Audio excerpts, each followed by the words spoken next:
Greetings, young squires. This is Sir Rolland, a faithful knight to the one true light, and you're listening to our series on how to face, fight, and defeat the 7 deadly dragons. So let's continue our conversation on the blue dragon of wrath. I told you how the blue dragon is a corruption of the color blue, and it's filled with anger and rage and unforgiveness. What is this dragon's name? Well, St. John Paul II mentioned it in his letter, but I decided to call this dragon of wrath Chara. It is a Hebrew word that means burning, and it's spelled Charah.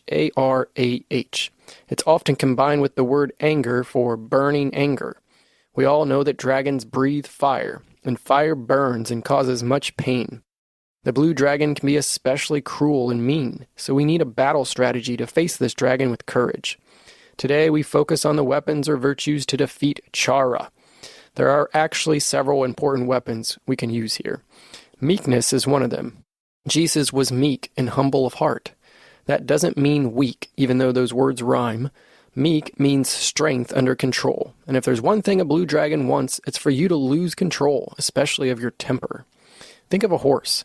A wild horse has a lot of power, but you can't ride it or use it for anything useful because it's wild.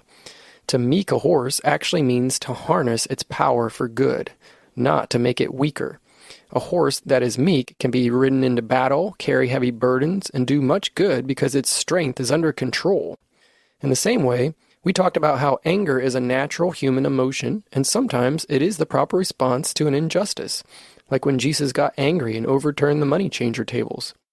Our anger can motivate us to right what is wrong, but it must be done under control, not with violent wrath or rage. Our goal is to bring peace and reconciliation, as Jesus is the Prince of Peace. But often the reason we're angry is because somebody did something to hurt us, physically or emotionally. And so, a primary weapon to slay Chara, the blue dragon of wrath, must be forgiveness, as St. John Paul II taught us. We must learn to forgive the people that hurt us. We will have enemies in this world. People may hurt us or persecute us, and many martyrs have even been killed by those under the influence of dragons. But the Christian response to these people is not revenge. The proper response is to hate the sin or dragon, but love the sinner. Instead of seeking to destroy the people who disagree with us or annoy us or try to hurt us, we should seek ways to save them from the dragons. We should pray for our enemies. We should desire their conversion and their salvation, because that is what Jesus, the ultimate dragon slayer, taught us by his words and witness. This is one reason why as Catholics we don't support the death penalty. We want to allow God the opportunity to heal all dragon wounds, and forgiveness is a powerful healing balm. It may not always heal our enemies, but it will always heal us. The prayer Jesus taught us, the Our Father, says, "Forgive us our trespasses as we forgive those who trespass against us." Now I'll admit, this is no easy task, which is why I told you to face the fire-breathing blue dragon Chara. You must have great courage. For each virtue or weapon I have taught you so far, I have associated it with a medieval weapon. Humility was the sword to slay pride. Admiration was the ballista to slay envy. Zeal was the spear to slay sloth.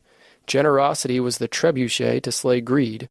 And for forgiveness, I have chosen the dagger. Why a dagger? Well, because we're fighting against a dragon that tempts us to quick, sudden, and violent outbursts that cause deep pains and many regrets.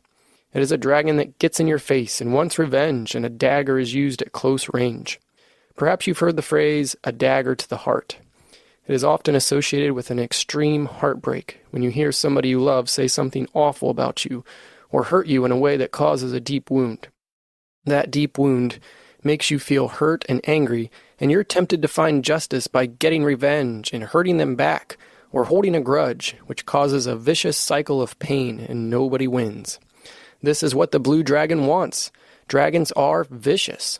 That word vicious comes from the root word vice, which is the opposite of virtue. To break the vicious cycle of hurting, we must forgive, which is a dagger to the dragon's heart, as it is the only thing that stops the blue dragon from stealing more souls, and it's the only way to find peace in our own heart, even if a scar remains and the pain doesn't fully go away. We must echo the words of Jesus on the cross, "Father, forgive them. They know not what they do." So my challenge to you this week is to wield a dagger of forgiveness and slay the blue dragon. How? Learn to control or meek your temper. Say you're sorry if you've done something wrong to someone else. say, I forgive you if somebody else has done something to hurt you.